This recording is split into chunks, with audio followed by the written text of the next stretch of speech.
Hello everyone, welcome to force academy. বন্ধুরা, তোমরা thumbnail এবং টাইটেলে একটি জিনিস দেখেছো যে এই বছর এসএসসি জিডি কনস্টেবলের তোমাদের ফাইনাল রেজাল্ট প্রকাশিত হয়েছে, কিন্তু আবারও বর্ডার ডিস্ট্রিক্টের ভ্যাকান্সি ফাঁকা গিয়েছে।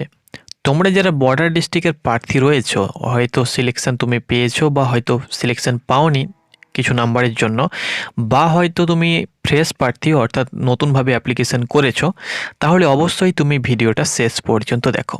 কয়েকটি গুরুত্বপূর্ণ আপডেট তোমাদের সঙ্গে শেয়ার করব এবং কয়েকটি টিপস এবং ট্রিকও কিন্তু তোমাদেরকে দেব, যেটার মাধ্যমে তোমরা কিন্তু বর্ডার ডিস্ট্রিক্টে যে ভ্যাকান্সিগুলো ফাঁকা যাচ্ছে সেগুলো কিন্তু তোমরা কম নাম্বারে সিলেকশন নিতে পারবে এবং সেগুলো পূর্ণ করতে পারবে।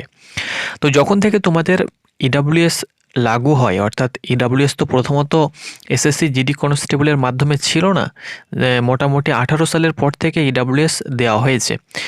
তো ইডাব্লিউএস যখনই দেওয়া হয়েছে তখন থেকে কিন্তু জেনারেল ডিস্ট্রিক্টের কোনো দিন আমরা দেখিনি যে ভ্যাকান্সি ফাঁকা গিয়েছে। বর্ডার ডিস্ট্রিক্টের পরপর এর প্রিভিয়াস ভ্যাকান্সি আমি তোমাদেরকে বলছি, 2023 এবং 24-এর যে ভ্যাকান্সি, সেই ভ্যাকান্সিতে কিন্তু বর্ডার ডিস্ট্রিক্টের 350+ কিন্তু ভ্যাকান্সি ফাঁকা গিয়েছে। তোমরা ডাটা উঠিয়ে দেখতে পারো। ওকে, এই বছর 2024 এবং 25-এর ভ্যাকান্সিতে এই বছরও কত ভ্যাকান্সি ফাঁকা গিয়েছে আমি তোমাদেরকে নিজের চোখে দেখিয়ে দেব। ওকে, এই যে ভ্যাকান্সি ফাঁকা যাচ্ছে, এই ভ্যাকান্সিটা কিন্তু চলেই যাচ্ছে। তোমরা ভেবো না যে এটা পরবর্তী ভ্যাকান্সিতে অ্যাড হবে বা হয়তো ফাঁকা গিয়েছে নেক্সট ক্যাটাগরিতে অ্যাড হয়ে যাবে। এটা কিন্তু ফাঁকা মানে ফাঁকাই চলে গেল। ওকে, তো এই যে ভ্যাকান্সিগুলো ফাঁকা যাচ্ছে, আবার অনেকে রয়েছে যারা 90, 95, 80 পেয়েও যারা চাকরি পাচ্ছে না, তাদেরকেও আমি কিছু কথা বলবো। এটা না যে আমি তোমাদেরকে আমি জেনারেল ডিস্ট্রিক্টকে সাপোর্ট করছি ভিডিওর মাধ্যমে বা বর্ডার ডিস্ট্রিক্টকে সাপোর্ট করি না, এটা না, এটা তোমরা ভিডিওতে ভাববেই না। কারণ বর্ডার ডিস্ট্রিক্টেরও একজন ক্যান্ডিডেট আমার ভাই এবং জেনারেল ডিস্ট্রিক্টেরও ক্যান্ডিডেট আমার ভাই। কারণ জেনারেল ডিস্ট্রিক্টের একটি ভাই আমাকে আজকে সে 95 নাম্বার পেয়েও সে কিন্তু সিলেকশন পায়নি। অন্যদিকে বর্ডার ডিস্ট্রিক্টের একজন 41 বা 42 নাম্বার পেয়েও সে কিন্তু সিলেকশন পাচ্ছে। তাহলে এই যে নাম্বার তারা পাচ্ছে প্লাস সিট ফাঁকা যাচ্ছে, কিন্তু একজন জেনারেল ডিস্ট্রিক্টের প্রার্থী 95 পেয়েও সে কিন্তু সিলেকশন পাচ্ছে না, তাহলে তার কতটা কষ্ট হতে পারে। ওকে, তো সেই সাপেক্ষে সবারই উদ্দেশ্যেই কিন্তু ভিডিওটি আমি তোমাদেরকে দিয়েছি। এটা না যে আমি জেনারেল ডিস্ট্রিক্টকে সাপোর্ট করছি বা বর্ডার ডিস্ট্রিক্টকে সাপোর্ট করছি না, এটা না। আমরা পশ্চিমবঙ্গের সকলেই বাসিন্দা, আমরা পশ্চিমবঙ্গের সকল জেলার প্রার্থীদেরকে আমরা ভালোবাসি এবং সকল জেলা থেকে আমাদের সাবস্ক্রাইবাররা রয়েছে। এটা না যে আমি কোনো জেলার বিরুদ্ধে কথা বলছি বা কোনো জেলাকে সাপোর্ট করে কথা বলছি। আমি তোমাদেরকে কয়েকটি তথ্য আমি দিচ্ছি যেগুলো তোমাদেরও কিন্তু কাজে আসবে। যারা নতুন ফ্রেশার প্রার্থী রয়েছে তোমাদেরও কিন্তু প্রচুর পরিমাণে কাজে আসতে চলেছে। তো প্রথমত আমরা দেখে নেব। দেখো, বর্ডার ডিস্ট্রিক্ট ইডাব্লিউএস এর কাট অফ দেখতে পেয়েছো 40.32 কাট অফ। 40.32 কাট অফ যদি একজন বর্ডার ডিস্ট্রিক্টের ইডাব্লিউএস ক্যাটাগরির প্রার্থী শুধুমাত্র অ্যাপ্লিকেশন করে এবং জাস্ট কয়েকটি জিকে, কয়েকটি ম্যাথ এবং কয়েকটি রিজনিং যদি করে এবং নর্মালাইজেশানে যদি 3 থেকে 4 বা 5 নম্বর পেয়ে যায়, তাহলেই সে কিন্তু সিলেকশন নিতে পারবে এবং নিয়েছে বিগত কয়েক বছর ধরে দেখে আসছি প্রিভিয়াস ভ্যাকান্সিতে এবং এই বছরও তোমরা দেখো। তবুও 40, যেহেতু 40.32 একটা 25%, এর নিচে কিন্তু কাট অফ এসএসসি করতে পারবে না। 40.32 এটা কিন্তু 25% কাট অফ। এর নিচে হয়তো তোমরা বলবে যে 32 কেন হলো না কাট অফ? 32 হলে তাহলে তো সিটটা ফাঁকা যেত না, সিটগুলো সব ফিল হয়ে যেত। 25% কাট অফের ঊর্ধ্বে কিন্তু কাট অফ করতে হবে, এর নিচে কিন্তু করা যাবে না।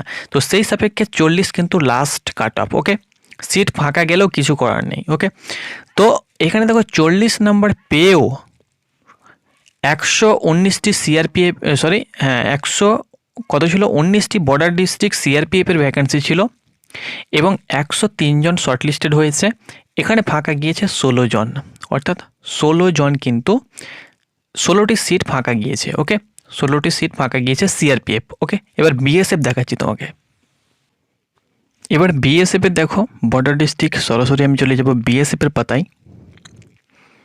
দেখো প্রথম দিকে কিন্তু বিএসএফ পেয়ে যাবে বর্ডার ডিস্ট্রিক্ট বিএসএফ ইডাব্লিউএস এর কাট অফ। তো এখানে তোমরা দেখো বর্ডার ডিস্ট্রিক্ট ইডাব্লিউএস বিএসএফ এ কাট অফ গিয়েছে 41 কাট অফ, 41.83। এখানে দেখো 206খানা টোটাল ভ্যাকান্সি ছিল, এখানে সিলেকশন নিয়েছে মাত্র 80খানা, অর্থাৎ 80 জন কিন্তু বুক হয়েছে অর্থাৎ শর্টলিস্টেড হয়েছে, কিন্তু 80 থেকে যদি আমি 206 এখানে যদি আমি যোগ করি তাহলে কিন্তু এখানে ওইদিকে আমি কতজন দেখলাম তোমাদেরকে আরও একবার আমি দেখাচ্ছি, রিপিট করছি। এখান থেকে দেখো এখানে কিন্তু বিএসএফের সিট ফাঁকা গিয়েছে 116খানা, ওকে সরি 126খানা। 126খানা হিসাব করেছে, এক থেকে 2টি বা 3টি সিট ফাঁকা যায় সেটা আলাদা ব্যাপার, যে 2-4 জন হয়তো শর্টলিস্টেড হতে পারেনি, কিন্তু 126খানা সিট ফাঁকা গিয়েছে। ভেবে দেখো একবার, 126খানা যদি সার্ভিস হয়তো একটা জেলা হিলে যাবে, তো 126খানা বিএসএফে ফাঁকা গিয়েছে, 126 হয়ে গেল। আর সিআরপিএফে এখানে তোমাদেরকে কতজন দেখালাম? সিআরপিএফে এখানে দেখালাম তোমাদেরকে 16 জন। তো 126 প্লাস 16 কত হচ্ছে? তোমরা দেখো এখানে আমি তোমাদের সঙ্গে সামনে আমি যোগ করে দিচ্ছি। দেখো 142খানা কিন্তু টোটাল ফাঁকা গিয়েছে বর্ডার ডিস্ট্রিক্ট ইডাব্লিউএস এর সিট। 142খানা সিট মানে ভেবে দেখো, প্রিভিয়াস ভ্যাকান্সিতে কিন্তু 350 প্লাস ফাঁকা গিয়েছে, এই বছর কিন্তু একটু কম গিয়েছে, তবে 142খানা ভ্যাকান্সি কিন্তু ফাঁকা গিয়েছে। ভেবে দেখো একবার, 142খানা জেনারেল ডিস্ট্রিক্টের ইডাব্লিউএসে এই বছর ভ্যাকান্সি ছিল, তোমাদেরকে বলে দিচ্ছি 178খানা, অর্থাৎ জেনারেল ডিস্ট্রিক্টের ইডাব্লিউএসের যে ভ্যাকান্সি ছিল ওই রকমই কিন্তু ফাঁকা গিয়েছে, অর্থাৎ সম্পূর্ণরূপে ফাঁকা গিয়েছে 142খানা, মানে ভেবে দেখো। এবার তোমাদেরকে বলছি যে একজন জেনারেল ডিস্ট্রিক্ট ইউআরের কথা আমি তোমাদেরকে বলছি। সাপোজ এক্সাম্পল, সবথেকে কম গিয়েছে তোমরা জানো যে সিআরপিএফ বিএসএফ সবথেকে কম গিয়েছে। তো সাপোজ আমি সিআরপিএফের কথাই বলছি এখানে। দেখো সিআরপিএফ জেনারেল ডিস্ট্রিক্ট এসটি অর্থাৎ শিডিউল ট্রাইব, কাদেরকে শিডিউল ট্রাইব বলে তোমরা সকলে জানো, তার কাট অফটা গিয়েছে দেখো 95.49, এসটির কাট অফ, শিডিউল ট্রাইবের কাট অফ, ওকে। আর এখানে সিআরপিএফ জেনারেল ডিস্ট্রিক্ট ইউআরের কাট অফ তোমরা এখানে দেখো, সিআরপিএফ জেনারেল ডিস্ট্রিক্ট ইউআরের কাট অফ গিয়েছে 101, ওকে। আর শিডিউল ট্রাইবের কাট অফ গিয়েছে 95, আর কোথায় 40 number general border district EWS. তাহলে একজন 40 নাম্বার পেয়ে সে সিলেকশন পাচ্ছে, প্লাস ভ্যাকেন্সিও কিন্তু ফাঁকা যাচ্ছে। তো আমি তোমাদেরকে বলবো যারা বর্ডার ডিস্ট্রিক্টের প্রার্থী রয়েছো, তোমরা যদি ওবিসি যেন সিটগুলো ফাঁকা না যায় তোমাদের, সেই হিসাবে আমি তোমাদেরকে টিপস দিচ্ছি। তোমরা যারা ওবিসি এ বা বি রয়েছো, যদি তোমার স্টেট ওবিসি রয়েছে অর্থাৎ সেন্ট্রালে তুমি জেনারেল কিন্তু স্টেটে তোমার শুধুমাত্র ওবিসি রয়েছে, তাহলে তুমি কিন্তু ইডাব্লিউএস সার্টিফিকেট পাবে। নিজের ব্লকে গিয়ে যোগাযোগ করতে পারো, সেখান থেকে ইডাব্লিউএস সার্টিফিকেট সংগ্রহ করতে পারবে, এবার তুমি কিন্তু নিতে পারবে। সেই সঙ্গে সঙ্গে যারা জেনারেল রয়েছে তাদেরকে তো আমি অবশ্যই 100% সাজেস্ট করবো যে অবশ্যই তুমি জেনারেল ক্যাটাগরি না থেকে তুমি যদি তোমার সিলেকশনটা দ্রুত নিতে চাও, তাহলে অবশ্যই তোমাকে বলবো খেটে তুমি কিন্তু ইডাব্লিউএস সার্টিফিকেট বার করতে পারো। এটা তো আমি তোমাদেরকে বলে দিলাম।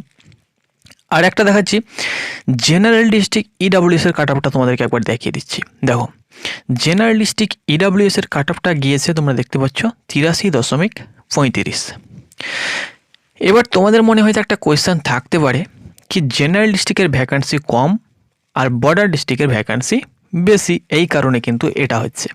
আমি মানছি যে বর্ডার ডিস্ট্রিক্টের ভ্যাকান্সি জেনারেল ডিস্ট্রিক্টে যদি 500 দিচ্ছে, তো বর্ডার ডিস্ট্রিক্টের ভ্যাকান্সি কত দিচ্ছে? ডবল, অর্থাৎ 1000 ভ্যাকান্সি দিচ্ছে, ওকে।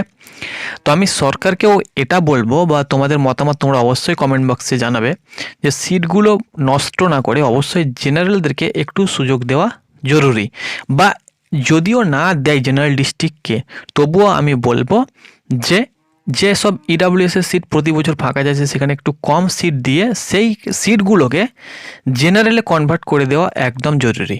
অর্থাৎ যারা জেনারেলে 90-95 যাচ্ছে, সাপোজ আমি তোমাদেরকে দেখাচ্ছি বর্ডার ডিস্ট্রিক্টেরই জেনারেলের কাট অফটা একবার তোমাদেরকে দেখাচ্ছি আমি এখানে। দেখো border district CRPF border district জেনারেলের কাট অফটা একবার দেখাচ্ছি। দেখো তুমি ওবিসি দেখো সিআরপিএফ সিআরপিএফ বর্ডার ডিস্ট্রিক্ট ওবিসির কাট অফ দেখো 90। এই যে 90 গিয়েছে, একটা ক্যান্ডিডেট 90 তোলা মানে একটা বিশাল ব্যাপার। অনেক পরিশ্রম না করলে সে কিন্তু 90 নাম্বার পাবে না। তাহলে এখানে কিন্তু আরও যদি 300-400 সিট দিত তাহলে যারা বাদ গিয়েছে তারা কিন্তু বাদ যেত না। তো আমি এটাই বলবো গভর্নমেন্টকে বা যারা এসএসসি যারা কর্মকর্তা রয়েছে, বা তোমাদের মতামত অবশ্যই কমেন্ট বক্সে জানাবে যে ইডাব্লিউএস এর যে ভ্যাকান্সি ফাঁকা যাচ্ছে প্রতিনিয়ত, সেই ভ্যাকান্সি 100 হোক, 150 হোক, 200 হোক, আমি বলবো সেই সিটটা যাতে বর্ডার ডিস্ট্রিক্টেরই অন্য কোনো ক্যাটাগরিকে দিয়ে দেওয়া হয়। বর্ডার ডিস্ট্রিক্টের যেমন এসসি রয়েছে, এসটি রয়েছে, ওবিসি রয়েছে। বর্ডার ডিস্ট্রিক্ট এসটিরই তুমি এখানে কাট অফ দেখো, border district ST schedule tribe কাট অফ দেখো, কাট অফ 95+। ভেবে দেখো। তো আমি এটাই বলবো যে ইডাব্লিউএস এর এত সিট না দিয়ে অন্যান্য ভ্যাকান্সিকে সিট দেবার। এবার যারা ইডাব্লিউএস হয়তো রয়েছে তারা বলবে কি দাদা তোমার কি কোনো প্রবলেম হচ্ছে এই সিট দেওয়াতে? দেখো ভাই, আমার কোনো এখানে প্রবলেম নেই। আমি জাস্ট এটা বলছি যে সিটগুলো যেহেতু প্রতিনিয়ত যদি সিট, হ্যাঁ এখানে 40, 50, 50, 60 কাট অফ যেত বা 52 কাট অফ যেত তাহলে আলাদা ব্যাপার, বা সিটগুলো যদি বুকিং হতো তবুও আলাদা ব্যাপার। আর আমি আরও একটা তোমাদেরকে কথা বলবো, তোমরা অবশ্যই তোমাদের মতামতটা কমেন্ট বক্সে জানাবে যে বর্ডার ডিস্ট্রিক্টে প্রতি বছর কি হচ্ছে যে ডবল ভ্যাকান্সি দিচ্ছে, অর্থাৎ 2 গুণ করে ভ্যাকান্সি দিচ্ছে। জেনারেল ডিস্ট্রিক্টে যদি 500 দিচ্ছে তো বর্ডার ডিস্ট্রিক্টকে 1000 দিয়ে দিচ্ছে। তো এরকম না করে আমি বলবো যে বর্ডার ডিস্ট্রিক্টকে অবশ্যই 1.5 গুণ দেওয়া দরকার। কারণ দেখো জেনারেল ডিস্ট্রিক্টও কিন্তু 12 থেকে 13খানা জেনারেল ডিস্ট্রিক্ট রয়েছে, বর্ডারও কিন্তু ওই রকমই রয়েছে। এই বছর নকশাল যেমন ঝাড়গ্রাম জেলাটাকে কি করেছে, এই বছর কিন্তু জেনারেল ডিস্ট্রিক্টে কিন্তু ট্রান্সফার করে দেওয়া হয়েছে। তো ঝাড়গ্রাম জেলাও কিন্তু জেনারেল ডিস্ট্রিক্টের অন্তর্গত হয়ে গেল, কিন্তু ভ্যাকান্সি সেই একই থাকছে। অর্থাৎ ভ্যাকান্সিও তোমরা যদি এই বছরে দেখো তবুও কিন্তু ভ্যাকান্সি সেই কমই রয়েছে। তো জেনারেল ডিস্ট্রিক্টে যারা রয়েছে তাদের তো অনেকটাই ফাইট করতে প্রবলেম হচ্ছে। অনেকে সব সেই মধ্যবিত্ত ফ্যামিলি থেকে বিলং করছে, এই না যে সব ভালো জায়গায় কোচিং নিচ্ছে বা সেই। তো আমি তোমাদেরকে ভিডিওটি দেওয়ার উদ্দেশ্য এটাই যে আমি এক্ষেত্রে কাউরি কোনো ক্যাটাগরির ওপরে আমি এখানে হিংসে বা কাউরির কোনো ক্যাটাগরির ওপরে আমি এখানে কথা বলছি না। আমি কথা এটাই বলছি যে ভ্যাকান্সিগুলো তোমাদের ফাঁকা যাচ্ছে, অবশ্যই আমি বলবো যে সেই ভ্যাকান্সিগুলো বর্ডার ডিস্ট্রিক্টেরই কোনো ক্যাটাগরিতে অ্যাড করে দেওয়া জরুরি। সেই সঙ্গে এক্স সার্ভিসম্যানেরও দেখো, এক্স সার্ভিসম্যানেরও কিন্তু অনেক ভ্যাকান্সি ফাঁকা যাচ্ছে দেখো, সেগুলোও কিন্তু আমি বলবো যে বর্ডার ডিস্ট্রিক্ট যে যে তোমাদের জেলার বা যে এরিয়ার এক্স সার্ভিসম্যানের ভ্যাকান্সি ফাঁকা যাচ্ছে, আমি বলবো সেই এরিয়াতেই ভ্যাকান্সিগুলো দিয়ে দেওয়া দরকার। এটা এসএসসিকে কিন্তু এর চূড়ান্ত একটা মানে কি বলা যায়, চূড়ান্ত একটা ধরে নেওয়া একটা সিদ্ধান্ত নেওয়া একদমই জরুরি। তো ভিডিওটার মাধ্যমে তোমাদেরকে কিছু আমি জানালাম, যারা বর্ডার ডিস্ট্রিক্টের ইডাব্লিউএস রয়েছে বা জেনারেল রয়েছে তোমরা অবশ্যই ট্রাই করো ইডাব্লিউএস সার্টিফিকেট বার করার। কারণ এরকমভাবে প্রতিনিয়ত যেভাবে ভ্যাকেন্সিগুলো ফাঁকা যাচ্ছে আমাদের কিন্তু লস হচ্ছে, ওকে, লাভ হয় না। তো তোমরা অবশ্যই তোমাদের কমেন্ট বক্সে মতামত জানাও। অনেকে রয়েছে হয়তো আমাকে কমেন্ট বক্সে গালাগালও দিতে পারে বা যাই হোক সে দিতে পারে, সেটা তার ব্যক্তিগত ব্যাপার। কিন্তু আমি এখানে দেখো তোমাদেরকে কথার ছলে বা কথার মাধ্যমে কয়েকটি আমি নির্দেশনা দিলাম। তো তুমি অবশ্যই তোমার মতামতটি জানাবে যে আমি খারাপ বললাম না ভুল বললাম, ওকে। তো যারা জেনারেল রয়েছো আর যারা ওবিসি রয়েছো তো অবশ্যই তুমি ইডাব্লিউএস সার্টিফিকেট বার করো। বিশেষ করে যদি তুমি বর্ডার ডিস্ট্রিক্টের ক্যান্ডিডেট হয়ে থাকো তাহলে এখানে কিন্তু তোমাদের জন্য একদম বিশাল অপরচুনিটিগুলো কিন্তু হারিয়ে যাচ্ছে। হ্যাঁ, তো অবশ্যই তোমরা বার করো। জেনারেল ডিস্ট্রিক্টের ঠিকঠাকই রয়েছে, কাট অফও কিন্তু জেনারেল ডিস্ট্রিক্টের ভালোই যাচ্ছে। হ্যাঁ, জেনারেলের ইউআরের তুলনায় ইডাব্লিউএসের কাট অফ খুব একটা কম বেশি নয়। তো সেই হিসাবে আমি বলবো যারা বর্ডার ডিস্ট্রিক্টের ইডাব্লিউএস রয়েছে অবশ্যই তোমরা বার করো সার্টিফিকেট এবং এসএসসি জিডির মজা অবশ্যই নিতে পারো। সিলেকশন তুমি কিন্তু সহজেই পেয়ে যাবে।